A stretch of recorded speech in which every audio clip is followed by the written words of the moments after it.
नमस्कार, म रुपेश श्रेष्ठ। लकडाउन डायरीमा स्वागत छ।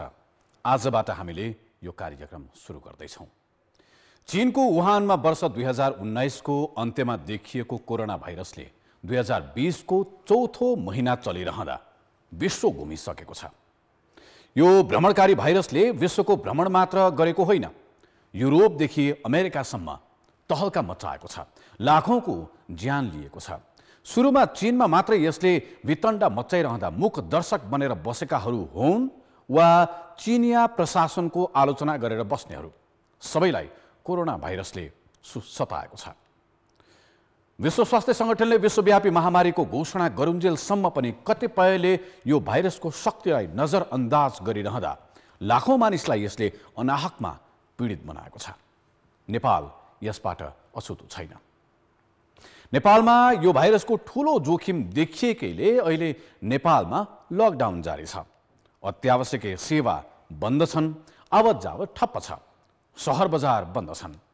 बितेको 30 दिनदेखिको यो लकडाउनका बीचमा पनि नेपालमा कोरोना भाइरसको बढ्दो संक्रमणले हामीलाई तर्साइरहेको छ। आज लकडाउनको 1 महिना अर्थात् 30 दिन पूरा भयो। यो 1 महिनामा हाम्रो जीवनको ढाँचा नै बदलिएको छ। आउनुस् यो 1 महिनालाई एकपटक फर्केर हेरौं।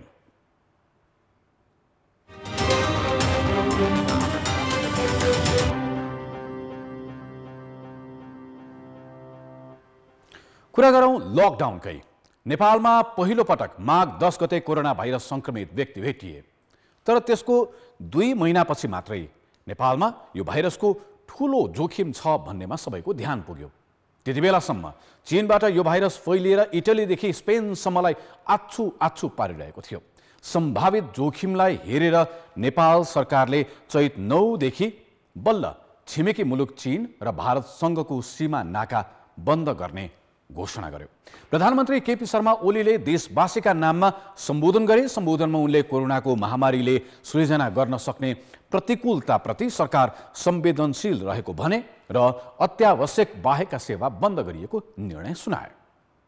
नेपाल भित्रिने सबै अन्तर्राष्ट्रिय हवाई उडानहरू आगामी चैत्र 9 गतेदेखि 18 गतेसम्मका लागि स्थगित गरिएको छ। सीमा नाकाबाट आवागमन गर्ने यात्रुको स्वास्थ्य सुरक्षालाई प्राथमिकतामा राखी संक्रमणबाट जोगाउन अनिवार्य स्वास्थ्य जाँचको व्यवस्था सहित आवागमनको व्यवस्था मिलाइनेछ।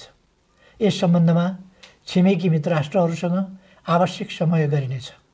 देशैभर सङ्घ, प्रदेश र स्थानीय तहका सार्वजनिक, सामुदायिक तथा निजी सेवा प्रदायक संस्थाहरूबाट प्रदान गरिने नेपाल राजपत्रमा प्रकाशन गरिए अनुसारका अत्यावश्यक सेवा बाहेकका अन्य सबै सेवाहरू आगामी चैत 9 गतेदेखि चैत्र 21 गतेसम्म बन्द गरिएको छ। आगामी चैत्र 10 गतेदेखि केही अवधिका लागि नेपालभर चल्ने सबै प्रकारका लामो दूरीका यात्रुवाहक सवारी साधनहरू सञ्चालनमा रोक लगाइएको छ। अर्थव्यवस्थामा परेको र पर्न सक्ने प्रभावको विश्लेषण गरी अर्थतन्त्रमा सङ्कुचन आउन नदिन सरकारले छिट्टै उपयुक्त कार्यक्रमहरू ल्याउने नै छ।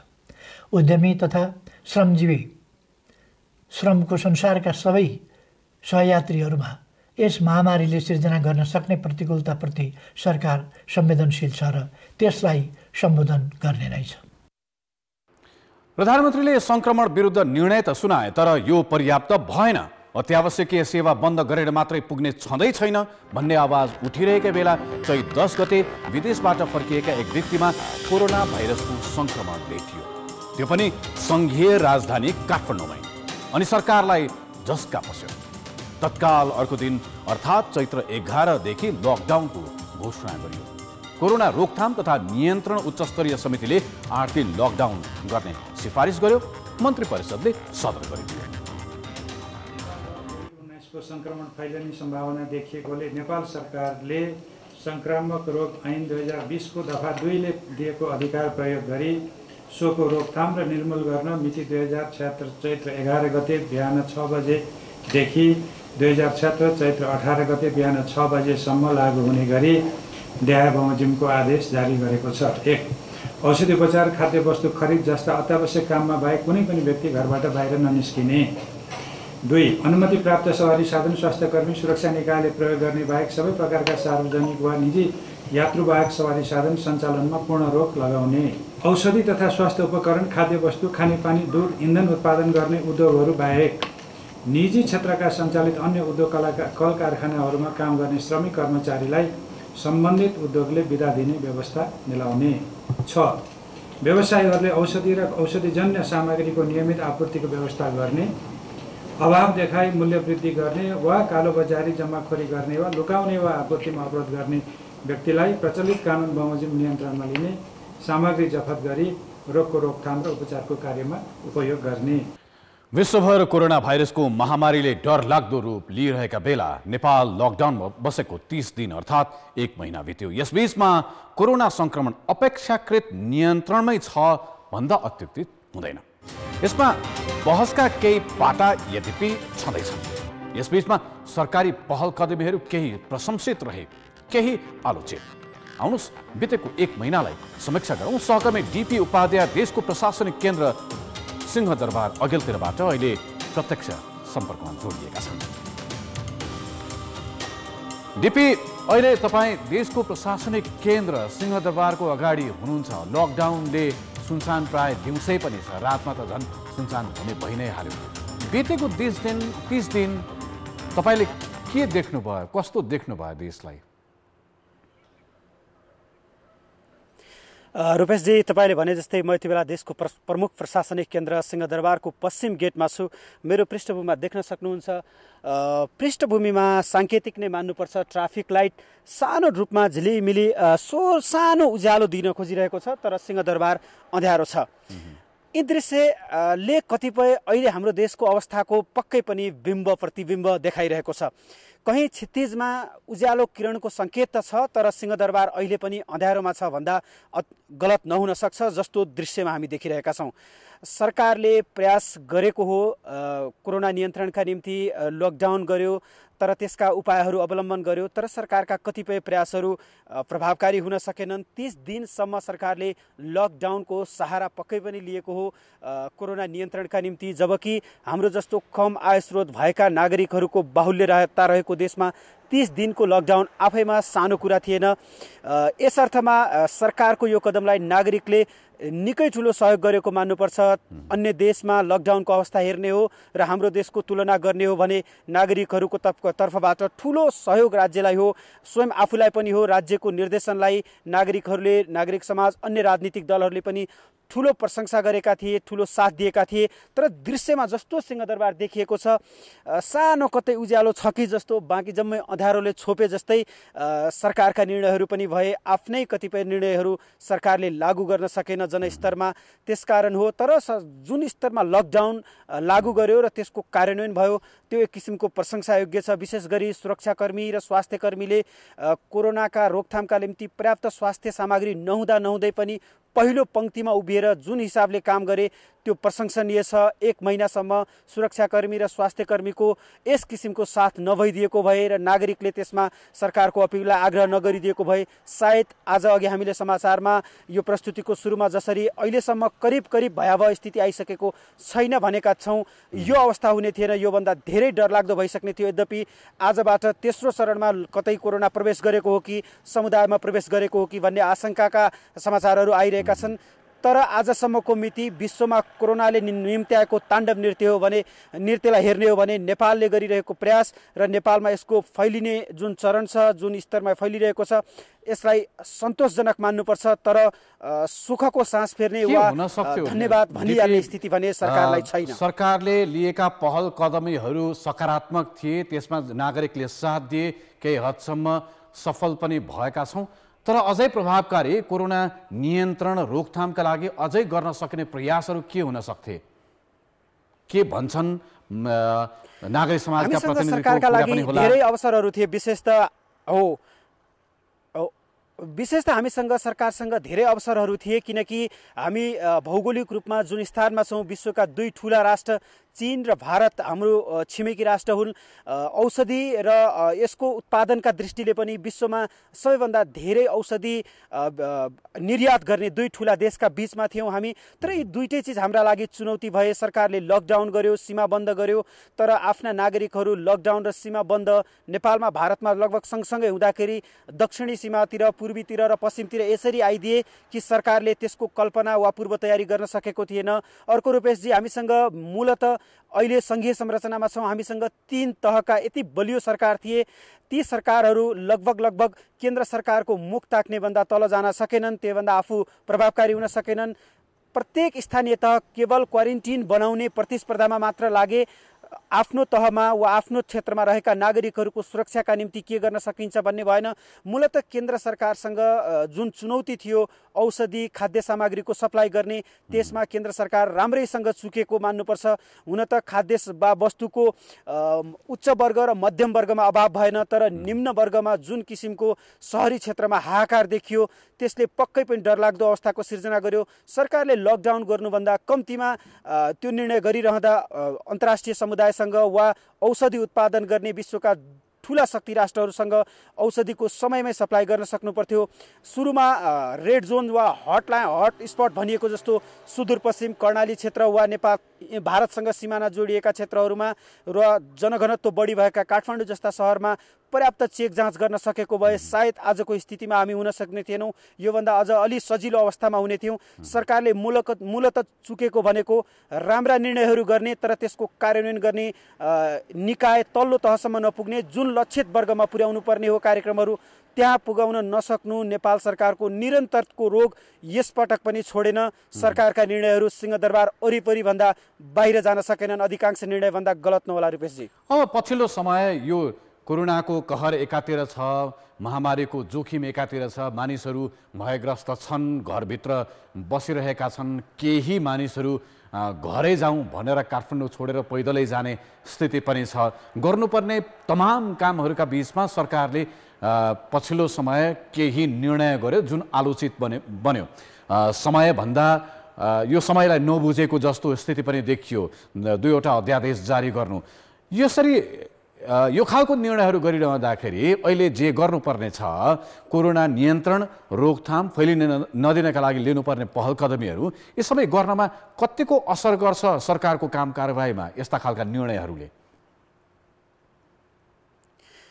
पक्कै पनि यसमा कुनै सन्देह छैन कि सरकारका पछिल्ला राजनीतिक निर्णयले नेपाल कोरोना रोकथामका लागि जुन एक धिक्कार रूपमा थियो, विपक्षी दल हुन् वा सरकारको आलोचना गरिरहेका अन्य निकाय सरकारको साथमा थिए, सरकारले अब त्यो साथ लगभग गुमाइसकेको स्थिति छ।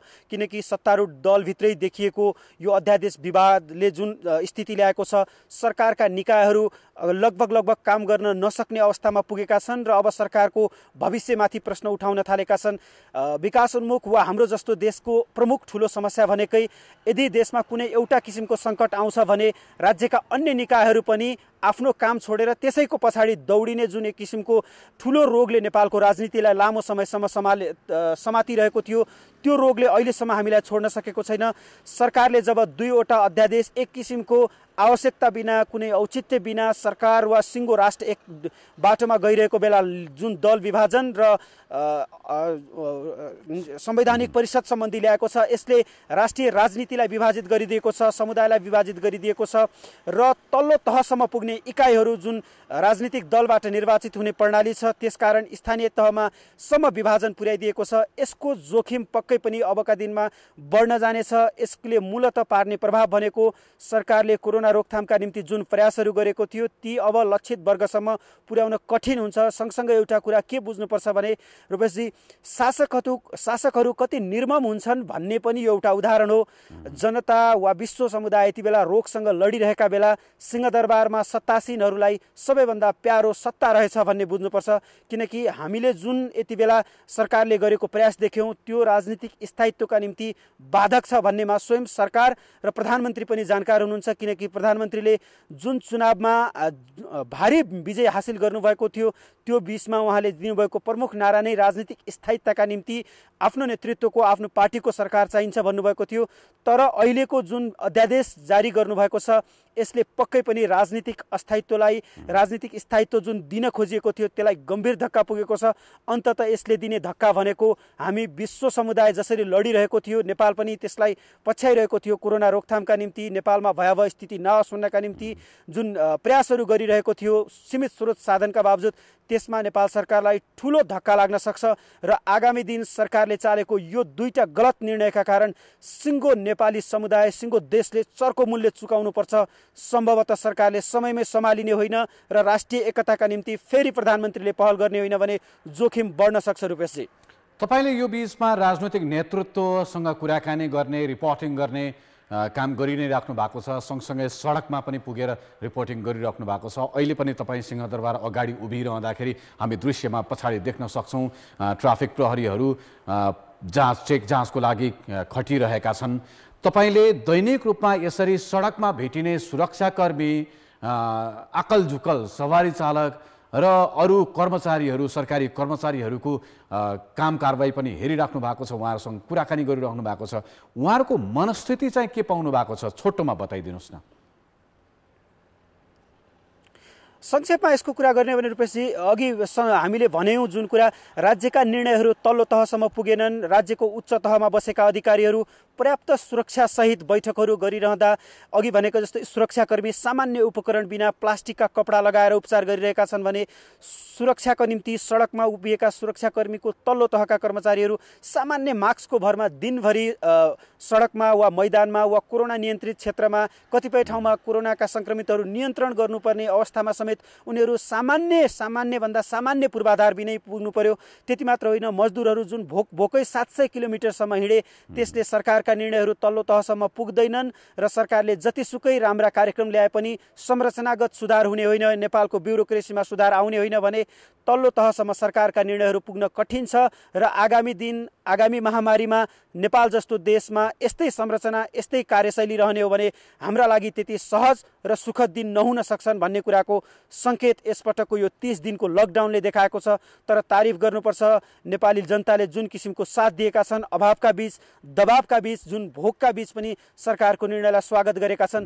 त्यो भने सायद विश्व समुदायले नेपालीहरूको यो सहनशीलताको सायद स्वागत गरिरहेको होला, प्रशंसा गरिरहेको होला। अवश्य पनि रूपेशजी धन्यवाद। डिपीजी, तपाईँ त्यहाँबाट निस्किने बेलामा सुरक्षाकर्मीहरू जो पछाडि हुनुहुन्छ हाम्रो तर्फबाट उहाँहरूलाई धन्यवाद भनिदिनु होला। हस्, धन्यवाद।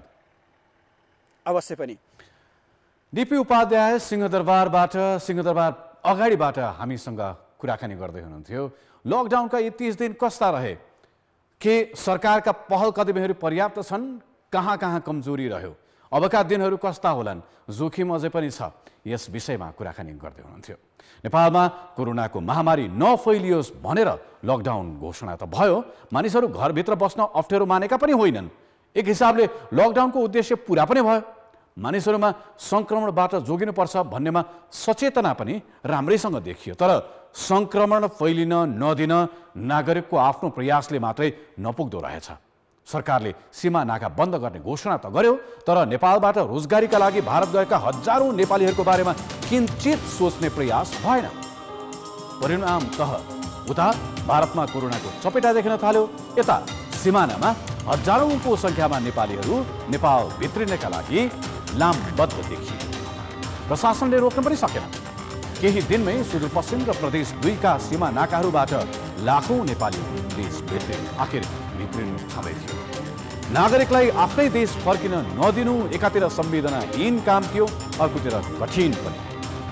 फेरि निर्णयको कार्यान्वयन गर्नुपर्ने पनि थियो। प्रशासन त्यसमा सफल भयो। लस्करका लस्कर प्रवेश गरेकाहरू मध्ये निकै थोरैलाई क्वारेन्टिनमा राख्न प्रशासन सफल भयो। थप प्रयास गर्दा केही 100 नेपालीहरूलाई भारततर्फ नै क्वारेन्टिनमा राखियो। नभन्दै कोरोना भाइरसको पहिलो हटस्पटको रूपमा सुदूरपश्चिम देखियो। सुरुमा विदेशबाट फर्किएका व्यक्तिमा मात्रै देखिएको संक्रमण सुदूरपश्चिममा पहिलो पटक लोकल ट्रान्समिसन अर्थात् सामुदायिक स्तरमा संक्रमण फैलियो।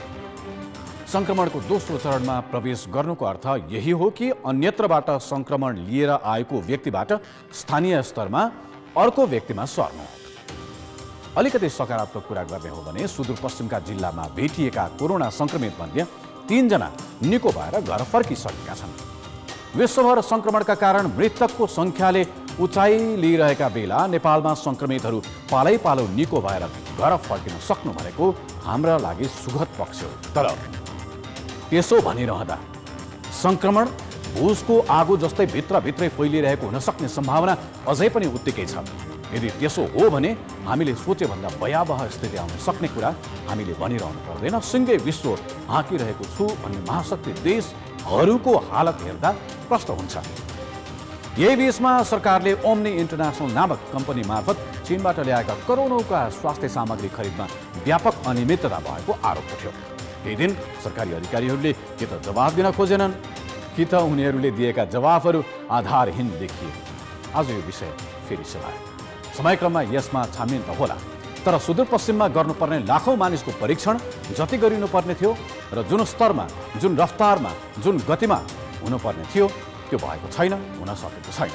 र अघि भने जस्तै सुदूरपश्चिममा संक्रमणको जोखिम समाप्त भइसकेको छैन। आउनुहोस् सुदूरपश्चिम प्रदेशको कैलालीमा रहेका हाम्रा संवाददाता टेकराज जोशीसँग एकपटक कुरा गरिहेरौँ के भन्छन्। टेकराजी, तपाईँले सुदूरपश्चिममा संक्रमण देखिएको पहिलो दिनबाटै, त्योभन्दा अगाडिबाटै सीमानाका बन्द गर्ने निर्णय भएदेखि नै त्यहाँबाट लगातार हेरिरहनु भएको छ, रिपोर्टिङ गरिरहनु भएको छ। त्यहाँको प्रशासनसँग तपाईँ सम्पर्कमा हुनुहुन्छ, त्यहाँका राजनैतिक दलका प्रतिनिधिहरूसँग सम्पर्कमा हुनुहुन्छ, नागरिक स्तरमा पनि तपाईँको सम्पर्क छ।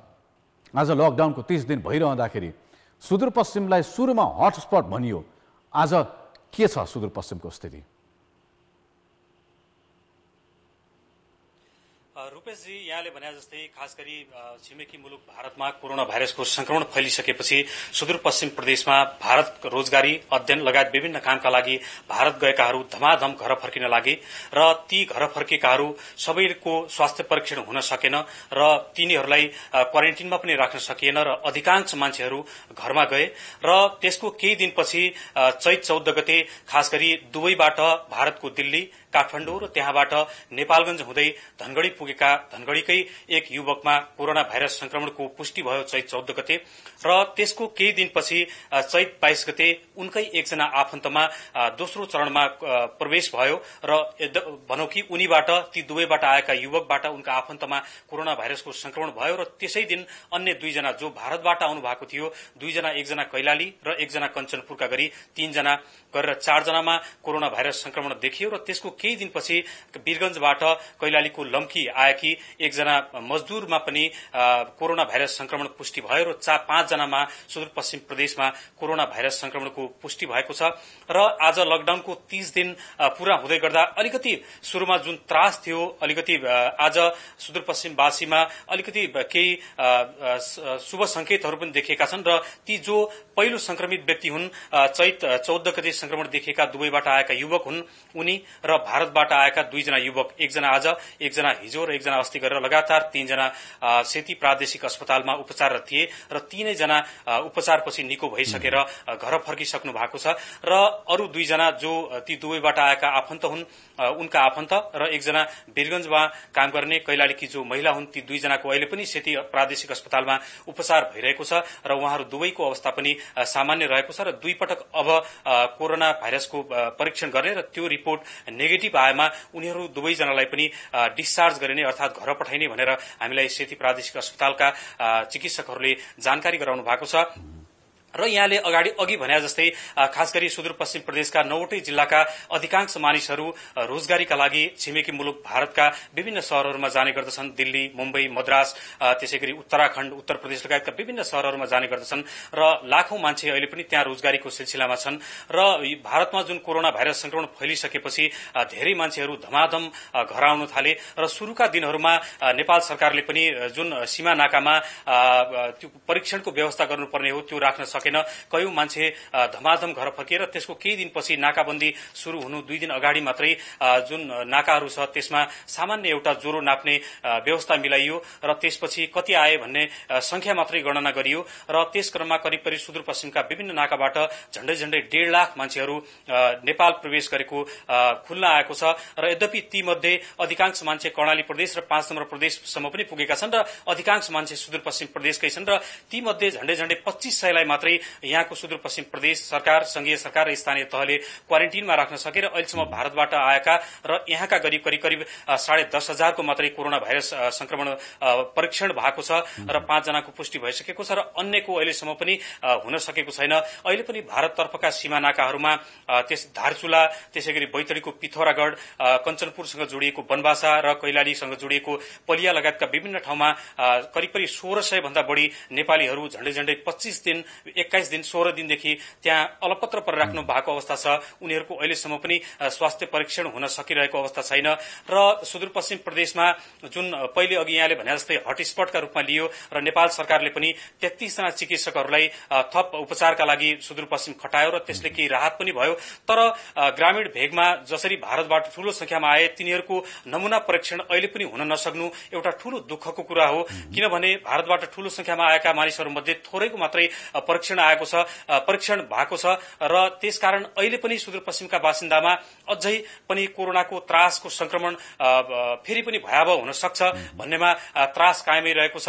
अहिले 48 जनालाई मात्रै सुदूरपश्चिम प्रदेशका विभिन्न जिल्लामा यो तपाईको के रे उनीहरूको नमूना संकलनका लागि पठाइएको छ। यो अत्यन्त न्यून संख्या हो। त्यसकारण जुन द्रुत परीक्षण अर्थात पीसीआर परीक्षण अलिकति तीव्रताका साथ हुनुपर्ने हो त्यो हुन सकेको छैन। अहिले कछुवा गतिमा भइरहेको छ। सुरुका दिनमा जुन जब कोरोना संक्रमण देखियो त्यो समयमा सबै तह तबकाहरू अलिकति तातेका थिए र अहिले अलिकति सेलाएको अनुभव यहाँका सबैले गरेका छन् र यो जुन परीक्षणको दायरा छ यसलाई बढाउनुपर्छ भनेर चिकित्सकहरूले पनि सुझाव दिएका छन्। यदि भारतबाट आएका र उनीहरूको सम्पर्कमा रहेका जति पनि छन् उहाँहरूलाई परीक्षण गरिएन भने कोरोना भाइरसको संक्रमण अझै पनि फैल्न सक्छ भनेर चिकित्सकहरूले एउटा चेतावनी पनि दिनुभएको छ। र अर्को समस्या रूपैजी खास गरी सुदूरपश्चिम प्रदेशमा जति पनि अहिले 5 जनामा कोरोना भाइरसको संक्रमण देखियो उनीहरूमा कुनै पनि किसिमको लक्षण देखिएन। दुबईबाट आएका एक युवकमा सामान्य ज्वरो देखिएपछि उनी स्वयं अस्पताल गए भने अन्य जो 4 जना बिरामी छन् तिनीहरूमा कुनै पनि किसिमको संक्रमण देखिएन।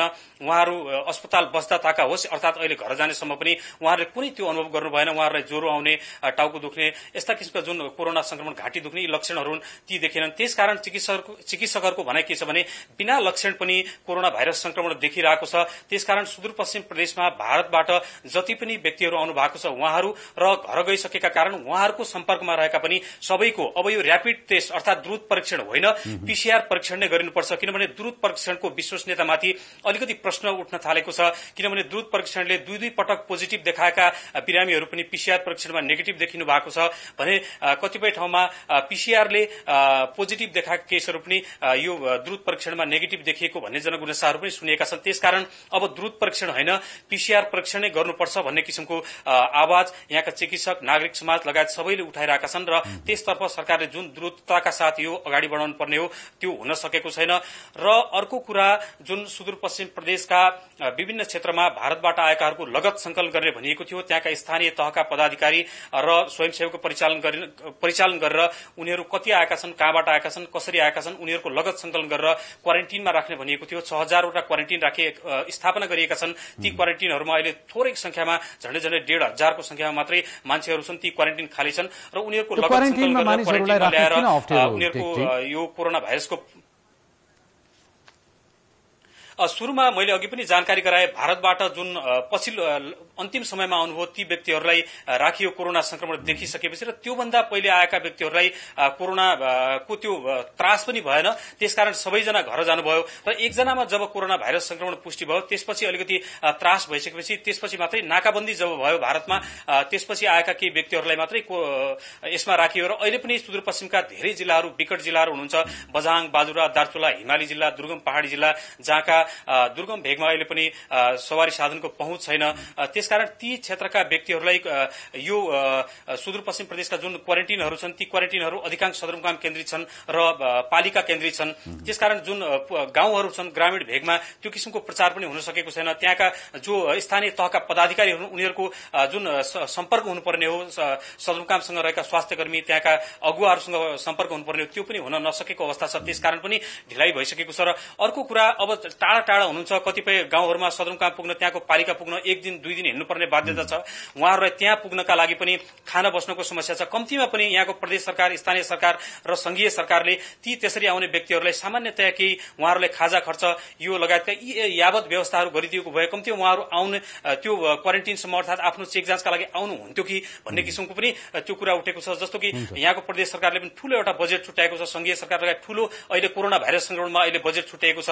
तर यसरी जुन हिसाबले द्रुत गतिमा यी अन्य परीक्षण लगायतका यी दायराहरू बढ्नुपर्ने हो, त्यो दायराहरू बढ्न सकेको छैन। अहिले पनि सेती प्रादेशिक अस्पतालमा कोरोना का बिरामी र अन्य बिरामीको धन्यवाद टेकराजजी। कोरोनाको परीक्षण राम्रोसँग भइसकेको छैन, संख्या बढाउनु पर्ने छ र सँगसँगै जनशक्ति पनि बढाउनु पर्ने छ, क्वारेन्टिनमा राख्नुपर्ने मानिसहरूको संख्या पनि प्रशस्त छ। सुदूरपश्चिमको आफ्नै कथा छ, जहाँ मानिसहरू सीमा नाकाबाट वैधानिक बाटोबाट पस्न नसक्दाखेरि खोला तरेर पौडिएर आउनुपर्ने बाध्यता पनि रह्यो। हो, लकडाउन छ, सीमा नाका बन्द छ, तर आफ्ना नागरिक भनेको आफ्ना नागरिक हुन् भन्ने आवाज सुदूरपश्चिममा मात्र होइन, देशैभरि पनि उठेकै हो। सुदूरपश्चिम प्रदेशपछि लागौं प्रदेश 2 तर्फ। प्रदेश 2 को पर्सा जिल्लामा एकैपटक 3 जना व्यक्तिमा कोरोना भाइरसको संक्रमण भेटियो। त्यसपछि सारा देशको ध्यान वीरगञ्जतिर। यसको थप कारण पनि छ। कारण के भने संक्रमण देखिएका ती 3 जना भारतीय नागरिक थिए र वीरगञ्जको एक मस्जिदमा भेटिएका थिए। सरकारले चैत 9 गतेदेखि भारतसँगको सीमा नाका बन्द गर्ने घोषणा गरेको थियो, तर त्यस घोषणाका बावजुद रक्सौल नाकाबाट बिना चेक जाँच हजारौं मानिस नेपाल भित्रिए। स्वास्थ्य परीक्षणका नाममा सीमित स्वास्थ्यकर्मीको हातमा कमसल खालको ज्वरो नाप्ने थर्मल गन थियो, जसले कतिलाई जाँच्न भ्याए, कतिलाई भ्याएनन्। तर छानबिनमा बुझियो कि संक्रमण भेटिएका ती 3 जना भारतीय नागरिक हुन् र उनीहरू मंसिरमै नेपाल प्रवेश गरेका थिए। प्रशासनले नै दाबी गर्यो र सँगसँगै के पनि भनियो भने उनीहरूले यो 4 महिनामा 20 मा प्रदेश 2 मात्रै होइन प्रदेश 1 का पनि धेरै जिल्लाको भ्रमण गरिसके। उनीहरू सुनसरी पुगे, मोरङ पुगे, उदयपुर पुगे, रौतहट पुगे, सप्तरी पुगे, बारा र पर्सा पुगे, अन्य कता पुगे थाहा पत्तो छैन। त्यसो भए उनीहरू संक्रमण कहाँबाट लिएर आयो अथवा उनीहरूलाई संक्रमण कोबाट सर्यो? जवाफ कसैसँग छैन। वीरगञ्जका मेयर विजय सरावगीले वीरगञ्ज महानगरलाई सील गरे र भने यो अघोषित कर्फ्यू हो। मस्जिदहरूमा खोजबिन गरियो, केहीलाई क्वारेन्टिनमा राखियो र परीक्षण गरियो। थप संक्रमित भेटिएनन् र प्रदेश 2 ले थोरै राहतको सास फेर्यो। तर के प्रदेश 2 जोखिम मुक्त छ त? छैन। के प्रदेश 2 मा अरू संक्रमितहरू नभएकै हुन् त? परीक्षण गर्दा मात्रै थाहा हुन्छ। परीक्षण चाहिँ कति भइरहेको छ त? न्यून। हाम्रा वीरगञ्ज स्थित संवाददाता यही भन्छन्। आउनुहोस् उनीसँग कुरा गरौँ। उपेन्द्र ठाकुर वीरगञ्जबाट। उपेन्द्रजी, वीरगञ्जमा 3 जना संक्रमित भेटिएपछि निकै चासोका साथ हेरियो, तदारुकता पनि बढ्यो, प्रशासनको निकै धेरै काम भए जस्तो पनि देखियो। तपाईँ पनि दिनभरि हामीसँग प्रत्यक्ष प्रसारणमा जोडिराख्नु भयो। अहिले यो भयो, त्यसपछि यो भयो भन्दै हुनुहुन्थ्यो। कति गुनासाहरू पनि थिए, आलोचना पनि थिए। आजको दिनमा 30औं दिनमा लकडाउनको दिनमा फर्केर हेर्दाखेरि कस्तो देख्नुहुन्छ? यी 30 दिन कस्ता रहे वीरगञ्जमा? संक्रमण पछिका दिनहरू कस्ता भए? साँच्चै प्रगति भयो भएन?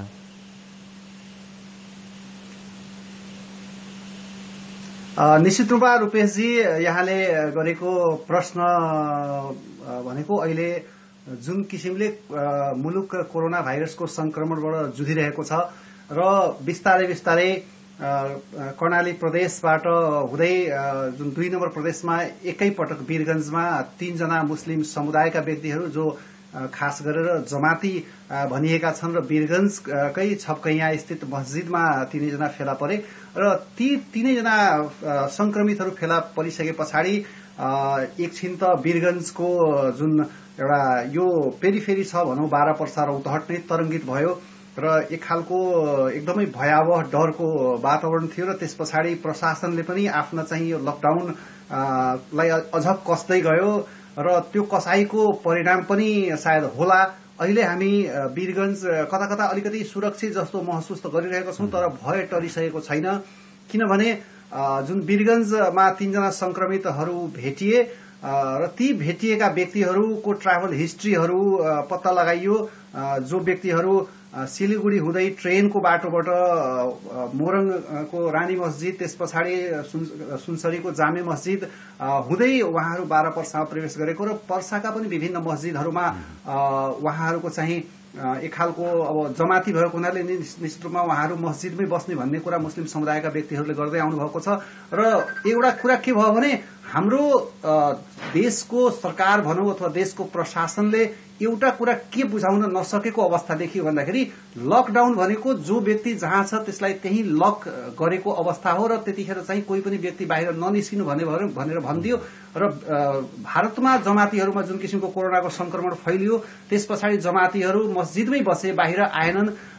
एकतिर उहाँहरूलाई के थियो भने हामीले त भित्रै बस भनेर भनेको हुनाले हामी भित्रै बसेको छौं भनेर भनिरहेको छ भने त्यसले एउटा नेगेटिभ अर्को पनि मेसेज के दियो भन्दाखेरि उहाँहरू स्वस्फूर्त तरिकाले चेक जाँच किन गराउन आउनु भएर भन्ने कुरा भयो। अब यसका दुईटा पाटोहरू हामी के देख्छौं भने यदि उहाँहरू त्यतिखेर लकडाउनमा मस्जिदैमा लुकेर नबसेको भए हुन सक्छ संक्रमण धेरै फैलिन सक्थ्यो होला वीरगञ्ज एरियातिर पनि, र उहाँहरू त्यही भित्र बसेको कारणले गर्दाखेरि संक्रमण अलिकति कम पनि फैलियो भन्ने कुराहरू पनि आयो। तर जुन किसिमबाट पछिल्लो समयमा वीरगञ्जमा झण्डै 2004 जनाको द्रुत परीक्षण चाहिँ गरिएको छ र त्यही अनुसारको चाहिँ पीसीआर परीक्षणहरू पनि भएको छ। तर अहिलेसम्म भएको द्रुत परीक्षण र पीसीआर प्रविधिबाट भएको परीक्षणबाट 3 जना संक्रमित भन्दा बाहेक अर्को चौथो संक्रमित चाहिँ यहाँ फेला परेको अवस्था चाहिँ छैन। हो, यद्यपि रौतहटमा पनि एकजना भारतबाटै आएका एउटा युवामा त्यो संक्रमण देखियो र त्यो यो 12 पर्सा र रौतहटको यो 3 जिल्लाको चाहिँ एउटा यो पेरिफेरी जुन छ यसमध्ये जम्मा 4 जना संक्रमितहरू जो अहिले पनि वीरगञ्जको आइसोलेसन कक्षमा बसेर उपचार गराइरहनु भएको छ र उपचारमा पछिल्लो समय चाहिँ यो केन्द्रको रूपमा रहेको छ। त्यो नारायणी अस्पताललाई कोरोना विशेष अस्पतालकै रूपमा अहिले चाहिँ एउटा अपग्रेड गरेर त्यहाँ उपचारहरू भइरहेको छ। तर अलिकति गम्भीर अझ पनि हामी नेपाल सरकारलाई अलिकति दोष हामी दिन्छौँ, किनभने पीसीआर प्रविधिबाट अब यहाँ संक्रमण देखा परिसक्यो र वीरगञ्ज र 12 पर्सा रौतहटमा यसले अझ संक्रमणको दायरा बढाउन सक्छ। त्यसकारण यसको परीक्षण चाहिँ स्थानीय सदरबाटै हुनुपर्छ, यहीँको अस्पतालमा हुनुपर्छ। यहाँ चिकित्सकहरू पनि हुनुहुन्छ, एउटा दक्ष चिकित्सकहरू वीरगञ्जको अस्पताल अस्पताल मानिन्छ। हुन सक्ला केही पूर्वाधारको कमी छ, तर पछि पीसीआर मेसिन नेपाल सरकारले पठायो तर त्यो पीसीआर मेसिन अहिले पनि अस्पतालमा थन्किएको छ। एउटा त्यसका कतिपय जुन अन्य पूर्वाधारहरू त्यो पीसीआरसँगै आउनुपर्ने पूर्वाधारहरू नआएको अवस्थामा त्यो एउटा रविकाल बेला हेर्ने जस्तो एउटा चाहिँ भएको छ। त्यसले के गर्ने, कहिले चाहिँ त्यो फेरि काम गर्ने भन्ने चाहिँ अहिलेसम्म अवस्था चाहिँ त्यो आइसकेको छैन। संक्रमणको जुन रफ्तार अहिले हाम्रो उदयपुरतिर जुन पूर्वतिर देखियो, अब भोलिको दिनमा अहिले पनि भर्खरै मैले त्यहाँ नारायणी अस्पतालका चिकित्सक जुन अहिलेको बी शिफ्ट जुन छ, एउटा ए शिफ्टको नीरज कुमार सिंह जुन चिकित्सक हुनुहुन्छ उहाँहरूको साथमा 10 जनाको टिम थियो। त्यो 10 जनाले आफ्नो 1 हप्ताको चाहिँ नियमित त्यहाँ परीक्षण गर्ने काम र सेवा दिने काम सकिसकेर उहाँहरू आफ्नो पनि स्वाब परीक्षण गराइसकेर उहाँहरू एउटा नेगेटिभ भइसकेर अहिले उहाँ सुरक्षित जोनमा अहिले क्वारेन्टाइनमा बसिराख्नु भएको छ भने त्यस्ता 6वटा टिमहरू नारायणी अस्पतालले बनाएको छ। यस्ता संक्रमितहरू अथवा संक्रमणको आशंकामा लागेकाहरू व्यक्तिहरूलाई चेक जाँच गर्न र उहाँहरू स्वयं पनि जोखिममा भएको हुनाले क्वारेन्टाइनको माध्यमबाट एउटा टिम परीक्षणको आफ्नो अवधि 7 दिनको अवधि सकिसके पछाडि उहाँहरू क्वारेन्टाइनमा जाने र अर्को टिम आउने। त्यस अन्तर्गत अहिले जेपी जयसवाल लगायतका 10 जना चिकित्सकहरू र प्यारामेडिक्सको टिम चाहिँ अहिले खटिरहेको अवस्था छ। र उहाँहरूसँग अहिले भर्खरै कुरा हुँदाखेरि उहाँहरूले के भनिराख्नु भएको छ भने हो हामी चाहिँ दत्तचित्त भएर चाहिँ उपचार गर्नुमा अथवा त्यस्ता किसिमका अरू फाइनिङहरू कहाँबाट कसरी फाइनिङ हामी गर्न सक्छौँ त्यसरी हामी गरिरहेको छौँ। तर एउटा प्रश्न मैले गरेको थिएँ कि अहिलेसम्म जुन 3 जना संक्रमित फेला पर्यो र त्यस सँगसँगै जोडिएका 3 ठाउँहरूलाई बढी टार्गेट चाहिँ त्यहाँको प्रशासनले गर्यो र त्यहाँको अस्पतालले गरेको छ। जस्तै कि जुन मस्जिदमा बस्दै आएका 3 जना संक्रमितहरू थिए, ती संक्रमितसँग कन्ट्याक्टमा भएका मस्जिदका व्यक्तिहरू र मस्जिद वरिपरिका व्यक्तिहरू, त्यसपछि त्यो छपकैया एरियाका व्यक्तिहरू र त्योभन्दा बाहेक जो भारतबाट आइसकेर विभिन्न क्वारेन्टाइनमा अथवा नेपालबाट विभिन्न क्वारेन्टाइनमा बसिरहेका छन् ती सबैलाई चेक जाँचको क्रममा अहिलेसम्म कुनै पनि व्यक्तिहरूमा त्यस्तो संक्रमण देखा नपर्ने एउटा साह्रै सकारात्मक कुरा र एउटा हामीलाई भनौँ एउटा आशा चाहिँ पलाएको छ। भन्दाखेरि अर्को डर केमा छ भन्दाखेरि ती 3 जना संक्रमितहरू आखिर कहाँबाट संक्रमण लिएर आए त? यदि वीरगञ्जमा उनीहरू कुरो पनि भयको वातावरण छ, त्यो भय चलिसकेको अवस्था चाहिँ छैन। यसबीच प्रशासनले लकडाउनलाई कडाइ गरेको छ, भारतको सीमामा हुने चाहिँ आवागमनलाई बिल्कुल ठप्प पारेको छ। तर बिरगढ नाका एउटा अलिकति संवेदनशील नाकै हो, किनभने यो नाकालाई पूर्ण रूपमा यदि बन्द गरिदिने हो भने देशको आपूर्ति हुने अत्यावश्यक सामानहरूको अभाव हुन सक्छ। त्यसले गर्दाखेरि त्यहाँ अझ पनि भारतबाट आउने विभिन्न कन्टेनरहरू, विभिन्न मालवाहक सवारीका साधनहरू, त्यसपछि पेट्रोलियम इन्धन बोकेका गाडीहरूमा अहिले पनि भारतीयहरू र नेपालीहरूको आवागमन चाहिँ भइरहेको छ। धन्यवाद। सुदूरपश्चिम र प्रदेश 2 को वीरगञ्जले त हामीलाई झस्कायो मात्रै, तर प्रदेश 1 को उदयपुरमा जब एकै दिन 12 जना संक्रमित भए तब अत्यास नै बढेको छ। यो संख्या आजसम्ममा उदयपुरमा मात्रै 27 पुगेको छ। संक्रमित 27 जनामा केही नेपाली हुन् भने केही विदेशी, तर वीरगञ्जका संक्रमित जस्तै यीमध्येका धेरै मस्जिदमा भेटिएका व्यक्ति हुन्। उदयपुरमा संक्रमणका नयाँ केस देखिँदै गर्दा यहाँ काठमाडौँमा 2वटा कुराको व्यापक चर्चा भयो। दुवै विषयमा सरकार चरम आलोचित भइरहेको छ। पहिलो, निम्न वर्गका ती मानिसहरू जो हरेक दिन पैदलै गाउँ हिँडिरहेका छन्। दोस्रो, सरकारले भर्खरै जारी गरेका 2 अध्यादेश। थप कुराकानी गर्नेछौँ लकडाउन डायरीमा ब्रेक पालो।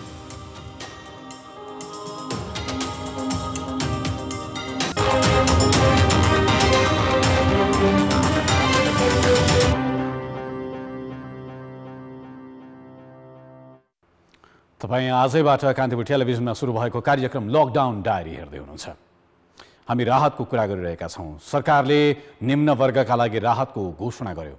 काठमाडौँमा दैनिक ज्यालादारी काम गरिरहेका र निम्न वर्गका मजदुरहरूको न बस्ने ठेगान भयो न खाने ठेगान भयो, अनि गाडी नचले पनि आफ्ना सुदूर गाउँहरूतिर पैदलै निस्के। उनीहरूको कष्टकर यात्राका तस्बिर र समाचारहरू सार्वजनिक भए। सरकारले उचित व्यवस्थापन गर्न नसकेको भन्दै सरकारको आलोचना तीव्र रूपमा भयो, चरम भयो। यस्ता थुप्रै मानिसहरू हामीले पनि भेट्यौँ जो खल्तीमा थोरै रुपैयाँ, थोरै चिउरा र टोक्नका लागि खुर्सानी बोकेर हिँडेका व्यक्ति। सबिना कार्कीको यो रिपोर्ट हेरौँ। मकवानपुरका शुक्रबहादुर दर्लामी काठमाडौँमा भारी बोकेर गुजारा चलाउँथे। चैत 11 गतेदेखि लकडाउन भएकाले उनले काम पाउने कुरै भएन। भएको रकम केही दिनमै सकियो। घर धनीले पनि निकालिदिए। उनको अहिले गोठादा र जोडपाती जोड्ने पुल मुनि बास छ। आसपासका कसैले दिए खान्छन्, नत्र भोकै। के हो रोगै सर्छ भनेर त होला सर। अब रोग नसर्छ भने त बस्न दिइहाल्थ्यो होला नि। रोग सर्छ भन्दा नि बस्न दिँदैन। प्रायः जस्तो सबै ठाउँमा नि त्यस्तै। अब वल्लो ठाउँ पल्लो ठाउँ हिँड्नु दिएको छैन। बस्ने खाने समस्या त यही हो। अब तरकारीहरू हुन्न, चामल हुँदैन। जहाँ जहाँ बस्छ त्यहीँ नै चामलहरू अब दिएदेखि चाहिँ हुन्थ्यो जस्तो लाग्छ, त्यति हो। अरू त के अब दिनुहुन्छ र। अब सरकारलाई पनि गाह्रै छ। चामलहरू चाहिँ जान हेरेर चामल दिनुभएदेखि हुन्थ्यो। भोकभोकै पर्ने अवस्था पुगेका दर्लामी जस्ता श्रमिक धेरै छन्। कामविहीन भएका कारण गुजारा चलाउन नसकेपछि 8 जना सिन्धुपाल्चोकबाट हिँडेर बिहिबार पशुपति आइपुगे। उनीहरू नेपालगञ्जका हुन्। खर्च सकियो। स्थानीय तहबाट राहत पाएनन्। प्रहरीलाई छल्दै काठमाडौँ आइपुगे। यो लकडाउन थपे गर्न लाग्यो अनि काम गर्न पनि पाइएन। ठेकेदार सेकेदार पनि अब छैन हाम्रो। त्यहीँको स्थानीयबाटै काम गर्थ्यौँ हामीहरू। अनि अब न राहत आयो न के गर्यो। त्यसपछि अब जाम त कति दिन बसौँ। अब 22 दिन त भइ नै सक्यो बसेको। त्यो भएर अब घरतिर पैदल भए पनि जानुपर्छ भन्ने। सबभन्दा बस्ने गाह्रो भएर अब के गर्ने त सर। अब दुःख अब हो। अब 2-4 दिन अब दुःखै गरौँ। त्यही केही नभए पनि घरतिर पुगे पनि अब जे होला अब घरतिर अब नुन तेल जे जस्तो छ अब दाल चामल त्यही खाएर भए पनि बसौँला भन्ने। अब काम गर्ने त यसै पाएन उसै पाएन। त्यही पनि घरको जहान परिवारसँग बसेर भए पनि सुख दुःख बाँडौँला भनेर त्यही हिसाबले निक्लेको छ। लकडाउनका कारण असङ्गठित क्षेत्रका श्रमिक बढी अप्ठ्यारोमा छन्। सरकारले यस्तै श्रमिकलाई लक्षित गरी चैत 16 गते स्थानीय तह मार्फत राहत दिने निर्णय गरेको थियो। तर स्थानीय तहले भोकभोकै हुने स्थितिमा पुगेका श्रमिकलाई राहत दिन सकेको भए भोकभोकै लामो दूरी तय गर्नुपर्ने थिएन। जनप्रतिनिधि पनि रोजगारी खोसिएकाहरूको सहारा बन्नुको साथ राहतका नाममा मतदाता रिजाउन केन्द्रित देखिन्छन्। हामी गरिबले चाहिँ नपाउने, जुन नागरिकता हुने घर हुनेले चाहिँ पाउने, हामीले चाहिँ किन नपाउने? हामीसँग नागरिकता छैन। एक त मानव हामीसँग नागरिकतै छैन, हामीले पनि त पाउनु पर्यो नि त। रात भनेको त हामीले नपाएपछि हामी के गरौँ त? जहाँ दिन्छ त्यहीँ दौडिनु परेन खानलाई? यो पापी पेट हो। हामीलाई रोगभन्दा भोक ठुलो भइसकेको छ अहिले हामीलाई। हामी बस्नु पाएको छैनौँ। आरामले चाहिँ भात खाएर चाहिँ एक गाँस भात खानु लागेको थियो, बाइक मारेको थियो, ओइ तिम्रो कहाँ, यहाँ किन, यहाँ होइन न पर भनेर भने राखिसकेको भात पनि फेरि लिएर झोलामा हालेर चाहिँ यता तल आएर खानु पर्यो। विपन्न वर्गलाई खोजी खोजी घरमै राहत पुर्याइदिनु पर्नेमा वडा कार्यालयमै बोलाएर भिड बढाउँदा पनि वास्तविक पीडितसम्म राहत पुग्न नसकेको हो। स्थानीय तहको राहत प्रभावकारी नहुँदा श्रमिकहरू काम गर्ने थोलो छोरी सुरक्षाकर्मीको खप्पी सहँदै हिँडेरै गाउँ फर्किनु परेको यथार्थ नबुझ्ने हो भने एकातिर राहतका नाममा व्यथिति मात्र मौलाउनेछ, अर्कोतिर कोरोना भाइरसको सङ्क्रमण फैलिने जोखिमसँग अरू समस्या पनि देखिँदै जानेछन्। कान्तिपुर समाचारका लागि क्यामेरामा हेमन्त कटवालका साथ नारायण किलम्बु, काठमाडौँ। नारायण किलम्बुको रिपोर्ट। काठमाडौँबाट जोखिम मोलेरै भोकै हिँड्ने लर्को पनि छ। सबिना कार्कीको रिपोर्ट अब चाहिँ हेरौँ।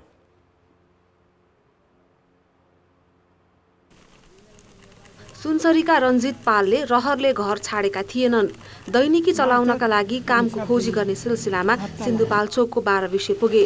लकडाउनसँगै भारी बोक्ने काम पाउन छाडे, दैनिकी चलाउने अवस्थै रहेन। भोकै मरिएला भन्ने डरले गाउँको बाटो लागेका रञ्जित 12 विषयबाट हिँडेको 3 दिनमा मङ्गलबार धुलीखेलमा भेटिए। सुनसरीको घरमा कति दिनमा पुगिन्छ यकिन छैन, तर साथको चिउरा भुजिया भने सकिनै लागेको छ। 12 विषयदेखि आउँदैछौँ, 3 दिन लाग्यो, यहाँ पुग्यो 3 दिन भयो। सुत्न कहीँ ठाउँ दिएन, कोही घरबाट पस्दै थियो, यहाँ सुत्ने दिने भन्दैछ, नदिने, यहाँ भाग्ने, म नसुत्ने दिने, ठाउँ दिँदैन। के खानु भयो त? फेरि वही चुडा खायो, अब रोडको छेउमा सुत्यो, पैसा पनि छैन। यो 100-200 रुपियाँ थियो, अब खायो पियो, यो चुडा छ।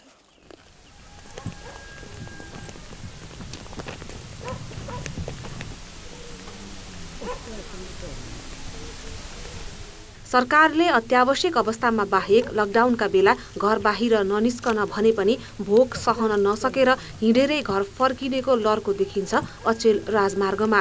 पहिला गाडीको ताती लागे जस्तै अहिले बीपी राजमार्गमा लालाबाला सहितका श्रमिकको ताती देखिन्छ।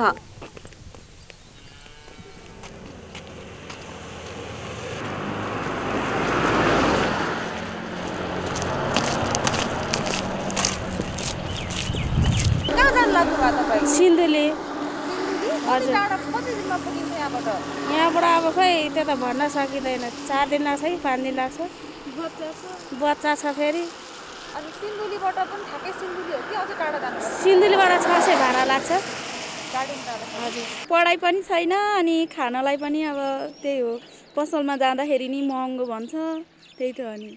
अलिअलि भएको पैसा नि सिद्धिन थाल्यो, अब अलिअलि भएको पैसाले खाँदै जाने भनेर निस्केको हामी। सरकारले कोरोना भाइरसले निम्त्याएको असहज परिस्थितिमा यस्तै श्रमिकलाई लक्षित गरी स्थानीय तह मार्फत राहत दिने निर्णय चैत्र 16 गते गरेको थियो। तर स्थानीय तहका जनप्रतिनिधिले एक पोका चाउचाउ बाँड्नुलाई उपलब्धिको रूपमा लिई सामाजिक सञ्जालमा खुसी साटे। तर वास्तविक श्रमिक भोकले छटपटाएको उनले देखेनन् या नदेखे जस्तो गरे। रोगभन्दा भोकको पीडा सहन गाह्रो हुँदो रहेछ। 500 किलोमिटर भन्दा टाढा पर्ने गाउँ हिँडेरै जानेको यो लस्कर भन्दा अर्को प्रमाण के हुन्छ? कोरोना भाइरस नियन्त्रणका लागि सरकारले लकडाउन गरेपछि दैनिक काम गर्ने यी मजदुरहरूको रोजगारी पनि घुम्यो। उनीहरूसँग काठमाडौँमा बसेर जीविकोपार्जन गर्ने पैसा छैन, त्यसैले उनीहरू आफ्नो घर फर्किरहेका छन्। र यसरी घर फर्कनेमा पुरुष मजदुर मात्रै होइनन्, महिला र बालबालिकाहरू पनि रहेका छन्, जो निकै कष्टपूर्ण यात्रा तय गर्दैछन्। लकडाउनका कारण अप्ठ्यारोमा परेका श्रमिकलाई पछ्याउने क्रममा मङ्गलबार बिहान हामी काभ्रेको भकुण्डे बेसीसम्म पुग्यौँ। बिहान चट्याङसहित पानी परिरहेको थियो, तर यी श्रमिक रोकिएनन्। रात पनि पाएन, अनि अब खुल्छ भन्ने अब झन् बढायो, अनि के गर्यो हामी ओखलढुङ्गासँग हिँडेर घर जानु बुवा पनि बुवाले नि हेर्नु हुँदैन अनि अब मम्मीले छोडेर जानुभएको अनि त्यसपछि आफैले काम गर्दै आफै 10 मास चाहिँ बिहान पर्नु गयो अनि दिउँसो आएर काम गर्यो होइन रातहरू यसो बाँडिदिएको भए हुन्थ्यो अब म चाहिँ भनेको अब अन्त चाहिँ दिएछ भनेर चाहिँ सुनेको मैले पनि अब म त आफै यस्तै गाउँ चाहिँ म बसेर काम गरेको हेर्नुहोस् अनि त्यसले गर्दाखेरि अब मलाई थाहा भएन अब बितिन्छ भोकले कोठाबाट कसरी तिर्ने केले खाने भनेर हेरेको हेर्नुहोस्। नागरिकको अन्तिम सहारा हो सरकार। अहिले 3 तहका सरकार छन्। सरकार चलाउने नेता र कर्मचारीले तलब खाने यिनै श्रमिकले तिर्ने करबाट हो। रोग रोक्न लकडाउन अहिलेको अनिवार्य आवश्यकता हो। साथै लकडाउनका कारण खानै नपाउने अवस्था आउँदा धेरैको मन रोएको पनि छ। दैनिक काम गरेर गुजारा चलाउने यी मजदुरहरूलाई भाइरस संक्रमणको भन्दा ठूलो डर भोकको छ। त्यसैले उनीहरू कष्टपूर्ण यात्रा तय गर्दै आफ्नो गाउँ फर्किरहेका छन्। राज्यले यी मजदुरहरूका बारेमा सोच्दै सोचेन, यिनीहरूको पीडालाई सुन्ने प्रयास नै गरेन। कान्तिपुर समाचारका लागि क्यामेरामा हेमन्त कटुवालका साथ सबिना कार्की, काभ्रे। अहिले काठमाडौँ र अन्य देशका विभिन्न शहरहरूबाट गाउँतर्फ लागिरहेका लस्करहरूलाई सम्बोधन गर्नुपर्ने आवश्यकता छ। काठमाडौँ र अन्य शहरमा बसिरहेका निम्न वर्ग र विपन्न वर्गका मानिसहरू जो भोकसँग लडिरहेका छन् उनीहरूलाई सम्बोधन गर्नुपर्ने अवस्था छ। परीक्षणलाई बढाउनु पर्ने अवस्था छ। अरू धेरै काम गर्नुपर्ने अवस्था छ। यति हुँदाहुँदै पनि मानिसले आशा भने छोड्नु हुँदैन। लकडाउन छ, डर छ, भय छ, त्रास छ र पनि आशा बाँकी नै छ। यही आशालाई जीवित राख्दै केही मान्छे सधैँ हिँडिरहेका छन्। अहिले हाम्रो सम्पर्कमा हाम्रा सहकर्मी विकास थपलिया हुनुहुन्छ। विकासजी कहाँ हुनुहुन्छ र उहाँले के सूचना दिनुहुन्छ हामीलाई सोधौँ। विकासजी, तपाईँ अहिले कहाँ हुनुहुन्छ र तपाईँ के देखिरहनु भएको छ?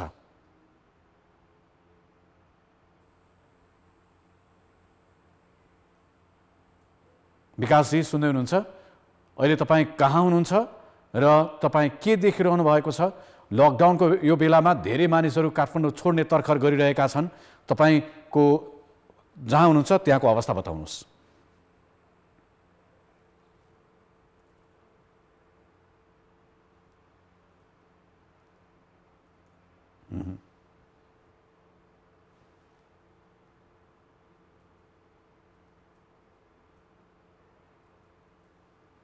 उहाँको आवाज हामीले सुन्न सकेनौँ। विकास थपलिया हुनुहुन्थ्यो, भक्तपुरबाट उहाँ सम्पर्कमा हुनुहुन्थ्यो, जहाँ हामी दृश्यमा देख्न सक्थ्यौँ आज पनि हिजो जस्तै अस्ति जस्तै गाडी कुरिरहेका छन् केही मान्छेहरू जो काठमाडौँबाट निस्किन चाहन्छन्। यहाँ उकुस मुकुस भयो भन्नुहुन्छ उहाँहरू र उहाँहरूलाई काठमाडौँबाट निकाल्नको लागि लकडाउन सरकारले घोषणा गरेको छ र लकडाउन जसले घोषणा गरेको छ त्यही दलका जनप्रतिनिधिहरू, नेताहरू, सांसदहरू, मन्त्रीहरू काठमाडौँबाट मानिसहरू बाहिर पठाउने प्रयत्न गरिरहेका छन्।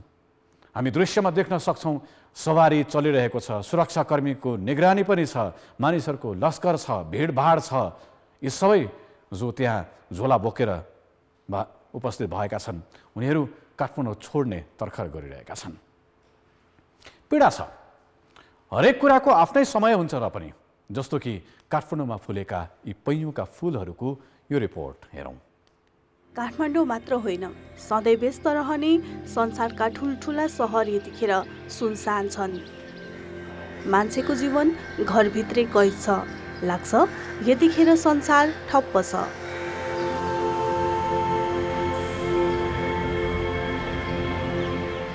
तर होइन, सधैँ चाहिँ प्रकृतिको घडी ऋतुको सुई यतिखेर वसन्तकालीन सौन्दर्यमा सोझिएको छ। काठमाडौँ उपत्यकामै पनि विभिन्न जातका फूल ढकमक्क फुलेका छन्।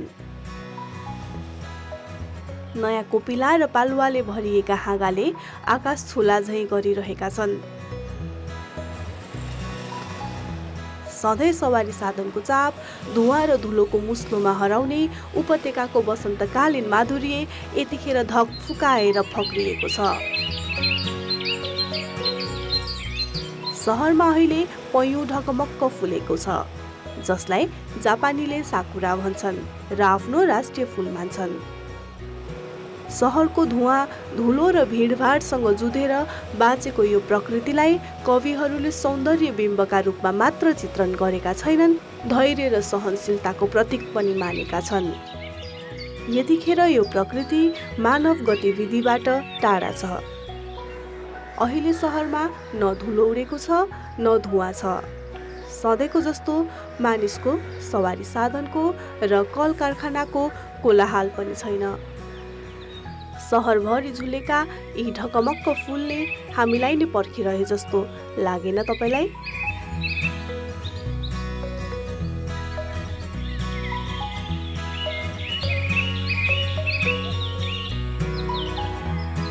पक्कै पनि यिनको जस्तै उच्च मनोबल सबैले राखौँ, परिस्थिति अवश्य बदलिनेछ। कान्तिपुर समाचारका लागि क्यामेरामा मुरारी घिम्रेका साथ सृजना बास्तोला, काठमाडौँ। हो, परिस्थिति अवश्य बदलिनेछ। एउटा सुन्दर जीवन तपाईँलाई पर्खिरहेको छ, एउटा सुन्दर जीवन मलाई पर्खिरहेको छ, हामी सबैलाई यो सुन्दर प्रकृतिले पर्खिराखेको छ। केही समय धैर्य गरौँ। लकडाउन डायरीको आजको अङ्क यति नै। लकडाउन डायरीको अर्को अङ्क अर्को दिन। सहकर्मीहरू लिपि उपाध्याय, विकास थपलिया, कैलालीबाट टेकराज जोशी, वीरगञ्जबाट उपेन्द्र ठाकुर, उदयपुरबाट परशुराम थापा, प्रोड्युसर चिरन पौडेलसँगै क्यामेरा र प्रविधिमा रहेका मेरा सबै साथीहरूका साथमा म रूपेश श्रेष्ठ बिदा हुन्छु। नमस्ते।